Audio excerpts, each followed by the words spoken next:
এখন যদি কেউ যুক্তি দেয়, আমার সামনে যুক্তি দিয়েছে, কত চমৎকার যুক্তি শুনুন। লন্ডনে এক মসজিদের ইমাম সাহেবের কামরায় আমি ইমাম সাহেবের পাশে বসা ছিলাম। একটা লোক কামরায় এসে ঢুকলো, তার দাড়ি কেটে 1 ইঞ্চি পরিমাণ রেখেছে। ওই 1 ইঞ্চি পরিমাণ দাড়ি, ছাটা দাড়ি নিয়ে ইমাম সাহেবের কামরায় ঢুকে ইমাম সাহেবকে জিজ্ঞাসা করলো, হুজুর একটা কথা জানবার জন্য এসেছি। ইমাম সাহেব বলেন কি? বলে দাড়ি 1 মুষ্টি পরিমাণ লম্বা করার কথা কোনো হাদিসে আছে? তিনি বলেন আছে। জিজ্ঞাসা করে কোন হাদিস? ইমাম সাহেব বলেন রসুল বলেছেন আফুল্লুহা, দাড়ি লম্বা করো। এখানে তো লম্বা করার কথা, 1 মুষ্টির কথা নাই। 1 ইঞ্চি কোয়ার্টার ইঞ্চির তুলনায় লম্বা। 1 ইঞ্চি কোয়ার্টার ইঞ্চির তুলনায় লম্বা। সুতরাং যাদের মুখে কোয়ার্টার ইঞ্চি দাঁড়িয়ে আছে তাদের তুলনায় আমার 1 ইঞ্চি লম্বা আছে, এই লম্বার কথাই হাদিসের রসুল বলেছে।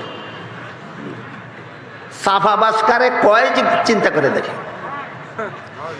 ইমাম সাহেব তখন বললেন, আরে মিয়া, লম্বার পরিমাণ তুমি বুঝলে হবে না, যে সাহাবাদেরকে রসুল বলেছেন তারা লম্বার পরিমাণ বুঝেছেন 1 মুষ্টি।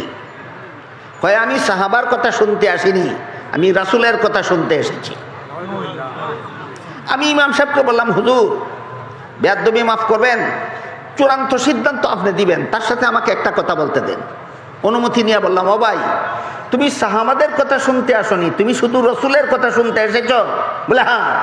শোনো, আমি শুধু রসুলের কথা বলবো তোমাকে, কোনো সাহাবার কথা বলবো না। রাসূল বলেছেন দাড়ি লম্বা করার কথা, কাটার কোনো কথাই নাই।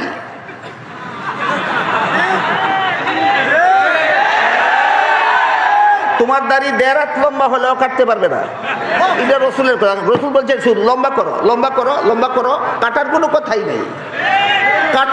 কাটতে হলে সাহাবাকে মাপকাঠি মানতে হবে।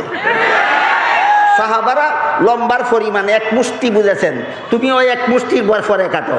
সাহাবারে যদি মাপকাঠি মানো তাহলে কাটতে পারো, আর সাহাবারে মাপকাঠি না মানলে 1.5 হাত লম্বা হইলেও কাটতে পারবে না।